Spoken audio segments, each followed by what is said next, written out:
Alright, trying to get some light there. I hope everyone had a happy Thanksgiving. Today I'm going to be doing a first non-game related collection video for the most part, although one of these books is related to gaming. But I wanted to sort of show off my graphic novel / comic book collection. Now, I do own more graphic novels and comic books than the ones I have currently where I live, so what you see here is not indicative of everything that I own, and admittedly it is very small, but I do think these are at the very least some meaningful comic books and graphic novels that I possess, and just thought it would be fun to sort of showcase my collection. Starting off, we've got the book Serenity, Firefly, Leaves on the Wind. Now, if you are familiar with the show Firefly, you know that it aired on Fox back in like the early 2000s and was canceled after only 13 episodes, but gained quite a big fan base, and the director of the show, Joss Whedon, actually went on to direct the Avengers movie, both the first and the second one, and also co-directed the Justice League movie. But anyway, so for those of you who are fans of the show Firefly, as I am, and who also saw the follow-up movie Serenity, and were interested in seeing what happens after that, this is a novel that sort of takes place after it. It's not super long, but it definitely, it's great to sort of see some of the characters come back and see sort of what happens next in the story. So, yeah, Serenity, Leaves on the Wind is a good choice for all Firefly fans.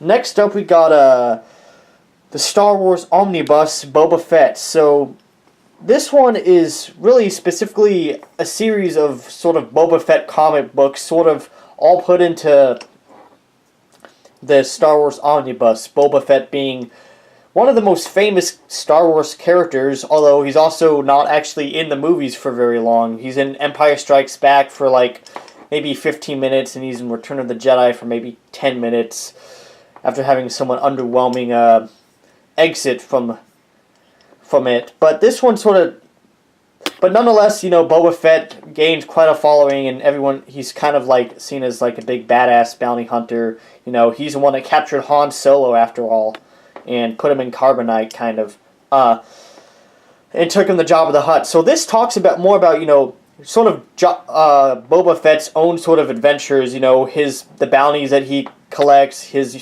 interactions with the Empire and Darth Vader, and his interactions, I think, with the Hutts. And I've read a few of them. I still have a lot more of it to read, but it's definitely a worthwhile read, I must say.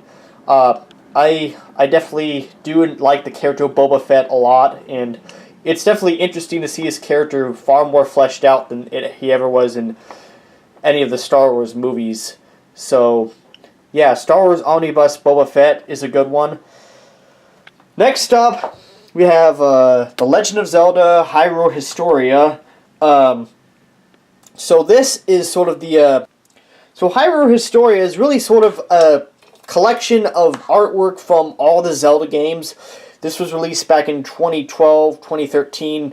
Back then, the most recent Zelda game was Skyward Sword, so they had a lot of artwork from like those Zelda games. They actually talk a lot about sort of the timeline placement of all the Zelda games too. They talk about they give the whole chronology. This Hyrule Historia, basically what it does is it sort of tells the entirety chronological Legend of Zelda sort of story, and up to the point of the games that were released at that time. Obviously, more games have been released since. But it has some great artwork and some great little sort of footnotes from the making of each of the Zelda games and how they all came to be. And even Shigeru Miyamoto and Eiji Aonuma sort of had their own paragraph. And it really is just a very touching, sort of tome for any Zelda fan. And, me, I am quite the fan, and I just loved reading it.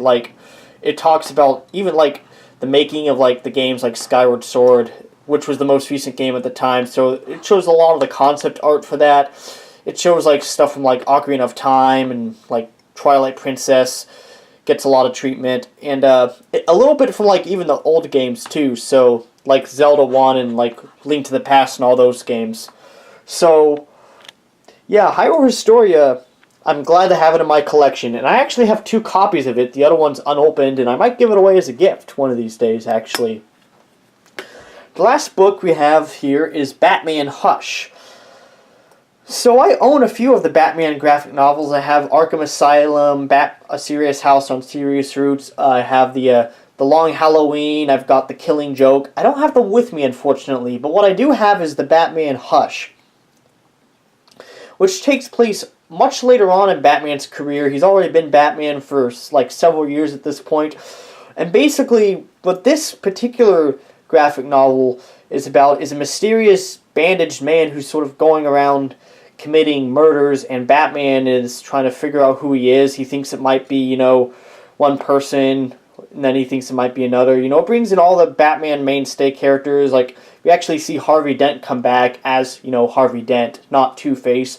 Catwoman's in it. Harley Quinn, even the Joker is in it too. So I enjoyed it a lot, and I'd recommend it if you're a big fan of the Batman comic books and you want to sort of, just read a good old Batman comic.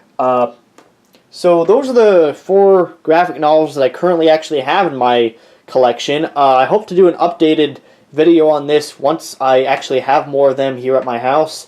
But for now, I just want to thank you for watching my latest video, and I hope to see y'all next time. Bye!